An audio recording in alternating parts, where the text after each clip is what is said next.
ഇവരാണ് ഈ സാമ്രാജ്യത്തിന്റെ കാവൽക്കാര്. അയ്യോ, It was at this moment that he knew.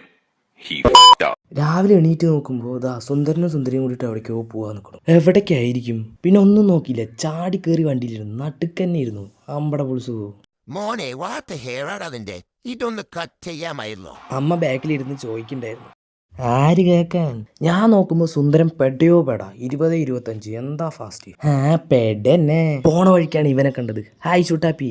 ഒട്ടും അറിയില്ലെങ്കിൽ കൂടി അവൻ ഞങ്ങൾക്ക് കൈ കാണിച്ചു. Good boy. ഇപ്പൊ റൂട്ട് പിടി കിട്ടി. അമ്മാമ്മൂട്ടിക്കുള്ള പോക്കാണ് ഞങ്ങള്. ഞാൻ നടുക്കിരുന്ന് അവനെ കുശലം പറയുന്നുണ്ട്. ആര് മൈൻഡ് ചെയ്യാൻ? ഒറ്റയ്ക്ക് സംസാരിക്കാൻ എനിക്ക് എന്താ വട്ടാണ്? ഞാൻ മിണ്ടാണ്ടിരുന്നു. അപ്പോഴാണ് ഇവനെ കണ്ട്. ഇവൻ മറ്റേവനല്ലേ, വെള്ളാനകളുടെ നാട്ടിലെ. ഇത് വലിയ വലിപ്പമൊന്നുമില്ല, ഞാൻ ഇതിലും വലുത് ഓടിച്ചിട്ടുണ്ട്. അങ്ങനെ ഞാൻ തള്ളി ഇളാൾ ടൗൺ എത്തി. ബ്യൂട്ടിഫുൾ. മദർ ഹൗസിലേക്കുള്ള എൻട്രി പോയിന്റ് എത്തി. ഇനി അങ്ങോട്ട് കുറച്ച് ഓഫ് റോഡാണ്. അങ്ങനെ വളഞ്ഞും തിരിഞ്ഞ് റോഡിന്റെ എൻഡ് എത്തി. ആ മോളിലെ മല കണ്ട, അവിടെ നോക്കിയ ചൈന കാണാം. ഇനി അങ്ങോട്ട് കാൽനട യാത്ര. ഞങ്ങൾ ഇറങ്ങി നടക്കുകയായി. ഒരുപാടൊന്നും നടക്കാനില്ല, ഒരു 10 സ്റ്റെപ്പ് വെച്ച വീടെത്തി. യെസ്, ഈ ബ്യൂട്ടിഫുൾ ഹൗസാണ് എൻ്റെ മദർ ഹൗസ്. ഇവിടെ നിന്ന് എവിടെ നോക്കിയാലും പച്ചപ്പാണ്. ചില വൈകുന്നേരങ്ങളിൽ ഇവിടെ വന്യമൃഗങ്ങളുടെ അഴിഞ്ഞാട്ടം കാണാം. ഇവന്മാരാണ് ഇവിടുത്തെ പട്ടികൾ.